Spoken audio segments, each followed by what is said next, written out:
ये भारत सबके लिए चला दीजिए, कोई बड़ी बात। आप इक्विलिटी कहाँ है? आप चंद मुट्ठी भर लोगों के लिए 1% यात्रियों के लिए आप वंदे भारत वर्ल्ड रिनाउंड सुविधा देकर खजड़ी बजवा रहे हैं, ढोल बजवा रहे हैं, मीडिया वाले ताशा लेके रोड पर नंगा नाच। क्यों नहीं वहाँ जाके कहते हैं सांप्रदायिक देश से आया हूँ, हिंदू मुस्लिम नफरत लड़ाता हूँ? कहना चाहिए ना। आप इस तरह का सवाल न करिए हमसे। हम कि तुम्हारी फाइलों में गांव का मौसम गुलाबी है, मगर ये आंकड़े झूठे, तेरे दावे किताबी हैं। कब कहा था, आज भी वो सही है। हम जीएम ऑफिस रेलवे में हैं, यहाँ पे खड़े हैं और पूर्वांचल के गांधी कहे जाने वाले पर्यावरणविद, समाजविद और जहाँ भी कहीं भी अत्याचार शोषण दिखाई देता है, ये ज़रूर मुखरता के साथ खड़े होते हैं, अपनी बात भी रखते हैं। आज किस विषय को लेकर के यहाँ आना हुआ है?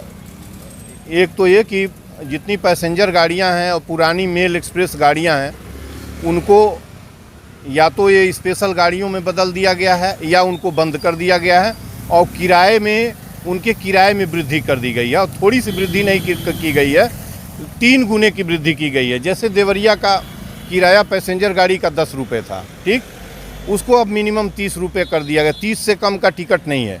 एक मेरी बात यह है। दूसरी मेरी बात यह है कि अभी पुरानी मेल गाड़ियाँ एक्सप्रेस हैं, उसमें से जो स्लीपर के कोचेज हैं, 50% स्लीपर के कोचेज इन्होंने डिटैच करके और उसको एसी में कन्वर्ट कर दिया।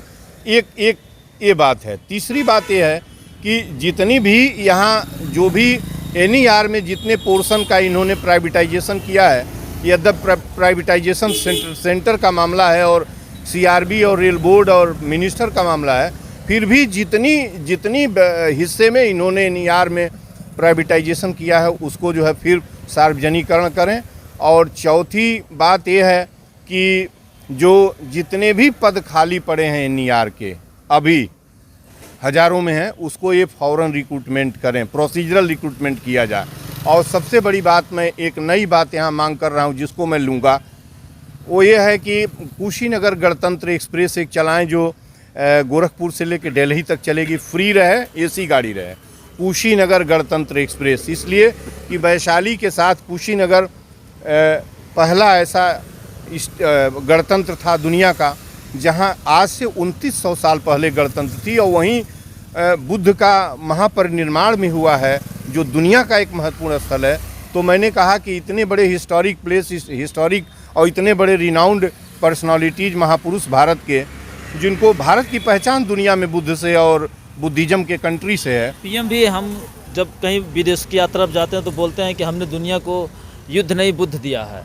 इस आधार पे आप बोल रहे हैं? वो तो एक झूठा आदमी है इस देश में के अंदर जो है, उसमें वो केवल वो धोखा देता है। देश के अंदर आएगा तो हिंदू मुस्लिम लड़ाएगा, मंदिरों की बात करेगा, शंगोल की बात करेगा और न जाने कितने कितने। अब प्रधानमंत्री की बात पर हमसे कोई सवाल न करिए तो बहुत अच्छा होगा। बुद्ध जाएंगे तो करेंगे, यहाँ आएंगे तो राम टेम्पल के नीचे सोने की ईंट गड़वाएंगे, केदारनाथ में जाके गुफाओं में साधना करेंगे, अब बनारस में जाके जो है काशी विश्वनाथ धाम और कॉरिडोर का निर्माण कराएंगे, उज्जैन में जाएंगे तो 700-800 करोड़ का सोने का अष्टधातु का मूर्ति लगवाएंगे और बाहर में जाएंगे तो इनका पैजामा ढीला हो जाएगा। क्यों नहीं वहाँ जाके कहते हैं सांप्रदायिक देश से आया हूँ, हिंदू मुस्लिम नफरत लड़ाता हूँ? कहना चाहिए ना। आप इस तरह का सवाल न करिए हमसे। हम पॉइंट पर सवाल करिए। आज हम रेलवे से कुछ लेने आया हूँ, जो जुर्म इन्होंने किया है, प्रधानमंत्री का जिक्र न करिए। जो प्रधानमंत्री कर रहे हैं उनको करने दीजिए। इसके पहले भी आपने यहाँ पे ज्ञापन सौंपा था, तो उस पर क्या अभी तक प्रतिक्रिया आई? कोई प्रतिक्रिया नहीं आई। GM साहब को मैंने 15 अगस्त को स्वतंत्रता दिवस को ज्ञापन दिया था। वो सर्व सेवा ट्रस्ट बनारस का मामला था जिसको इन्होंने डिमोलिश कर दिया था, भारत के ही ऊपर बुलडोजर चलवा दिया था। गाड़ियों को लेकर के संचालन और ये AC गाड़ियाँ किस तरीके से लगातार कोचेस बढ़ाई जा रही हैं, किराया बढ़ाया जा रहा है, इस संबंध में भी आपने कुछ लिखा था? क्यों नहीं, हम लिखे ही हैं। आत्मज्ञापन लिखा हूँ कि बढ़ाया नहीं गया है, इन्होंने घटा दिया है। जो देखिए 95% यात्रा किस में करता है आदमी? पैसेंजर गाड़ियों में, पुरानी एक्सप्रेस गाड़ियों में, पुरानी जो ढर्रे की गाड़ियाँ थी, कुछ स्पेशल किस्म की गाड़ियाँ उसमें करती हैं, और 5% यात्रा राजधानी ट्रेन, स्वर्ण शताब्दी, दुरंतो और अब जो है प्रधानमंत्री का जो वंदे भारत है, इसमें केवल 5% लोग यात्रा करते हैं। उसमें भी माननीय ज़्यादा हैं, कूपन वाले हैं, जिनको वेटेज मिलता है किसी विभाग से हैं, वही चलते। आम आदमी कहाँ जा पाएगा यार। हम लोग तो 125 रुपये इंटरसिटी का टिकट लेके लखनऊ जाना अच्छा समझते हैं, बैठने की जगह मिल गई, हमारी गाड़ियों को इन्होंने बंद कर दिया है। क्यों बंद कर दिया? किसके कहने से गाड़ियाँ बंद की गई हैं? पैसेंजर गाड़ी, पुरानी मेल गाड़ियाँ आपने क्यों बंद किया? और आप वंदे भारत सबके लिए चला दीजिए, कोई बड़ी बात। आप इक्वलिटी कहाँ है? आप चंद मुट्ठी भर लोगों के लिए, 1% यात्रियों के लिए आप वंदे भारत वर्ल्ड रिनाउंड सुविधा देकर खजड़ी बजवा रहे हैं, ढोल बजवा रहे हैं, मीडिया वाले ताशा लेके रोड पर नंगा नाच रहे हैं। क्यों नहीं दिखाते हैं कि जो जिनके पास पैसा नहीं है वो व्यक्ति कैसे जाएगा? मर जा रहा है आदमी, 1 रुपया नहीं है और किसी को लखनऊ जाना है, बीमार हो, कोई बात हो, कैसे जाएगा? हमको बता दीजिए। 80 करोड़ लोग कैसे जाएंगे? हम छोड़ देते हैं किसी की बात। जिनके पास अनाज 5 किलो है और उसको कहीं जाना हो, कैसे जाएगा? क्यों किराए पर गाड़ी चलेगी? मैंने कहा था कि रेलवे या संचार, जनसंचार, शिक्षा, स्वास्थ्य और जस्टिस फ्री करिए हिंदुस्तान के अंदर। ये जीवन है, ये जीवन के ऐसे अधिकार हैं जिनके बिना आदमी चल नहीं पाएगा। और आदमी के पास कुछ है नहीं, कुछ भी नहीं है। 100 करोड़ लोगों के पास, वो रोज़ करता है, रोज़ खाता है, मर जाता है। आप क्यों बेच रहे हैं बाज़ार में महंगे दर पर? किसने कहा वंदे भारत? आप लखनऊ में 800 का जनरल टिकट हो, उसका जो सामान्य टिकट है, और एग्जीक्यूटिव क्लास किसी ने कहा कि 1600 1500, जो भी, हमको नहीं पता है। इसमें हम तो इस पीढ़ी में हम उसमें नहीं बैठ पाएंगे। या तो हमको कोई कूपन मिले, कोई किसी तरह का वेटेज मिले तो जाएंगे हम अपने। मतलब कि इन सारी चीज़ों का किराया कम होना चाहिए और फैसिलिटी बढ़नी चाहिए आम आदमी के लिए। नहीं, फैसिलिटी बिल्कुल आपसे मैं सहमत नहीं हूँ। किसी फैसिलिटी की हमको ज़रूरत नहीं है। तुम बैठ के बेईमानों की, जो क्रिमिनल्स हैं, जो बैठे हुए हैं सदनों में, यार हमको कोई फैसिलिटी नहीं चाहिए। हमको बैठ के आराम से सीट, जाने की जगह मिल जाए। मेरे ऊपर आदमी, पैर पर आदमी, सिर पर आदमी, पेट पर आदमी। आप 20 मई को यात्रा के दौरान मेरे साथ गाड़ी में थे। इन्होंने सारी मेल गाड़ियों से स्लीपर के कोचेज 50% क्यों डिटैच किए? आप बताइए।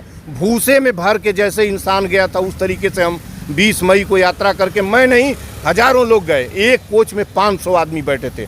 बच्चे रात में रो रहे थे, पेशाब करने का कहीं जाने का जगह नहीं था। किसके ऊपर चढ़ के जाते? हमें कोई एसी और बेहतरीन सुविधा नहीं चाहिए, हमें कैटरिंग नहीं चाहिए। तुम बेईमान जो हिंदुस्तान के लुटेरे हो, तुम न जाने तुमको कौन सी शब्दावली की तलाश मैं कर लूँ, किस शब्दावली की तलाश करूँ इस रेल मिनिस्टर को। इस रेल मिनिस्टर ने और CRB ने, इसने मेल गाड़ियों से स्लीपर क्लास की कोचेज क्यों डिटैच किया? आबादी बढ़ रही है, आप जान रहे हैं आबादी बढ़ रही है, तो आप जिसमें 95% लोग यात्रा करते हैं, उस सीट को तुम क्यों पहले भी भूसे की तरह भर के जाती थी जनरल कोच और स्लीपर क्लास, पहले भी। लेकिन आज जब आपने इसको हटा दिया है, स्वाभाविक है कि सारे वेटेज टिकट वाले उसी में बैठ रहे हैं, तो वेटिंग सब भी उसी में बैठे। आपने क्या किया भाई? क्यों कर रहे हैं? और किराया क्यों बढ़ाते हो? किराया, तुम डकैतों के पास पैसा है, हमारे पास पैसा नहीं है।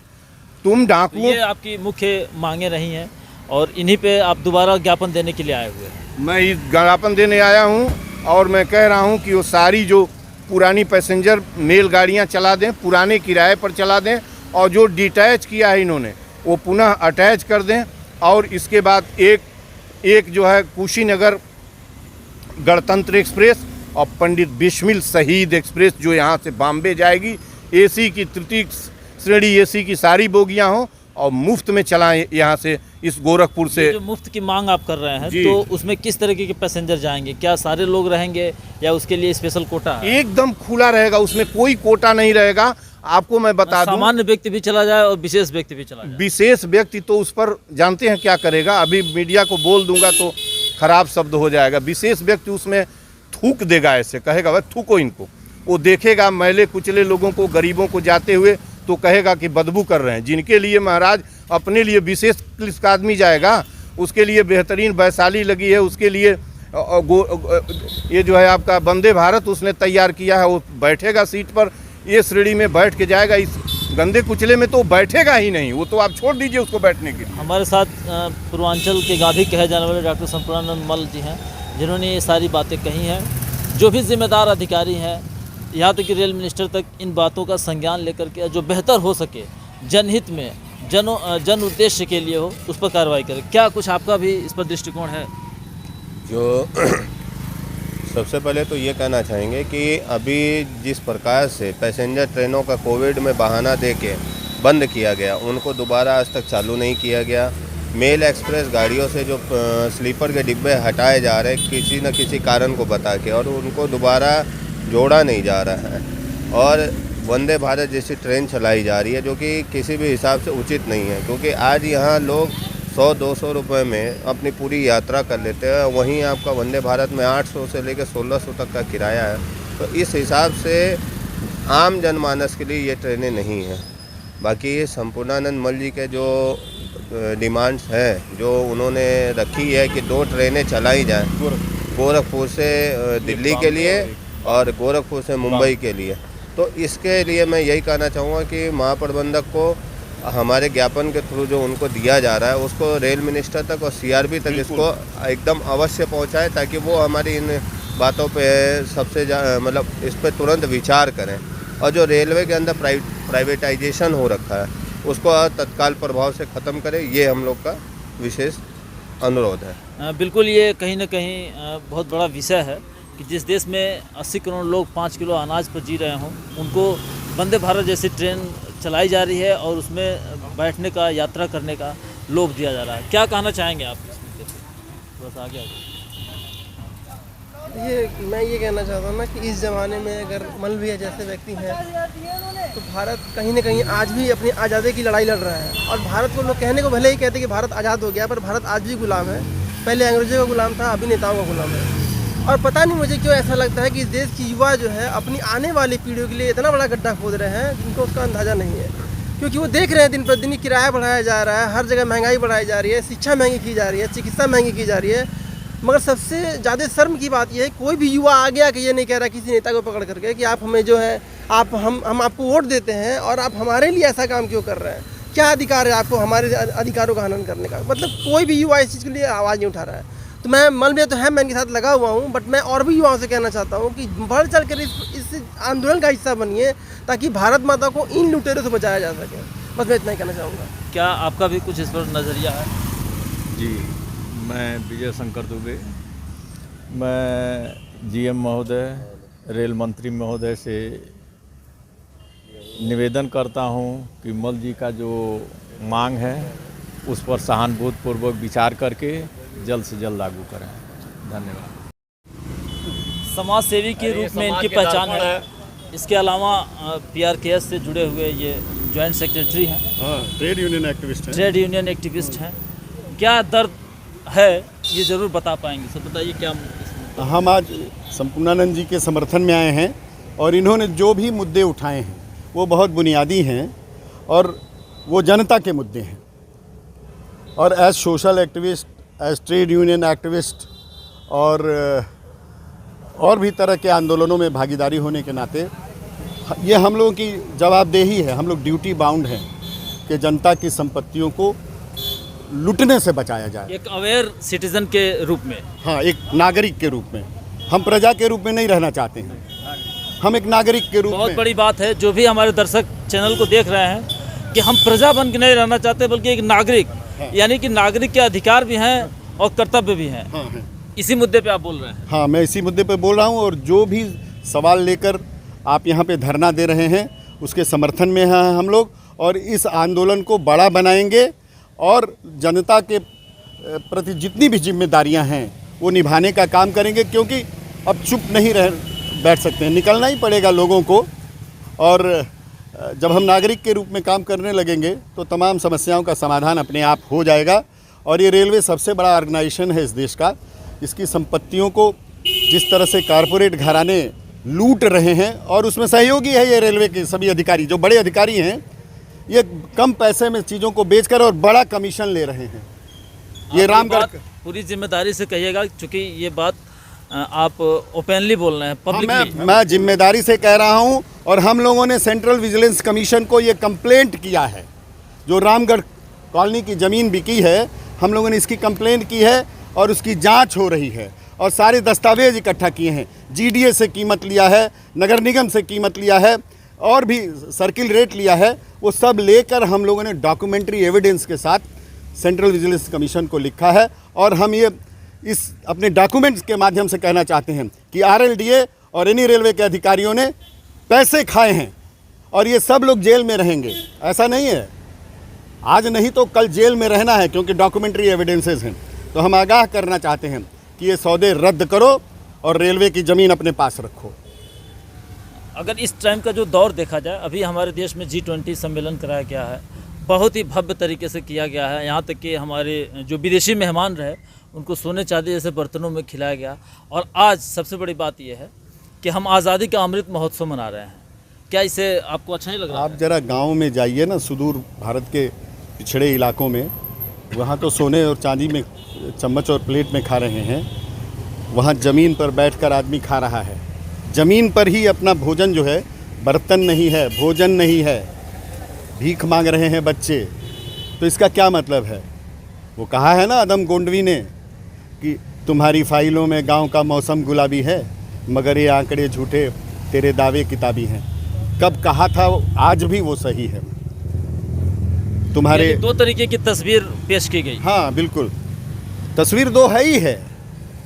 मुश्किल से 5-7% जो लोग हैं इस देश की संपत्तियों पर कब्जा किए हुए हैं और कब्जा करते जा रहे हैं। और ऐसा नहीं है, ये पूरे देश में देश में ही नहीं, पूरी दुनिया में लैंड ग्रैबिंग का खेल चल रहा है। केवल भारत में ही नहीं, आप अमेरिका में देखें ना, बिल गेट्स वगैरह क्या है, उनके ये एसोसिएट्स हैं ये लोग, जो लोग ये ज़मीनों की लूट कर रहे हैं।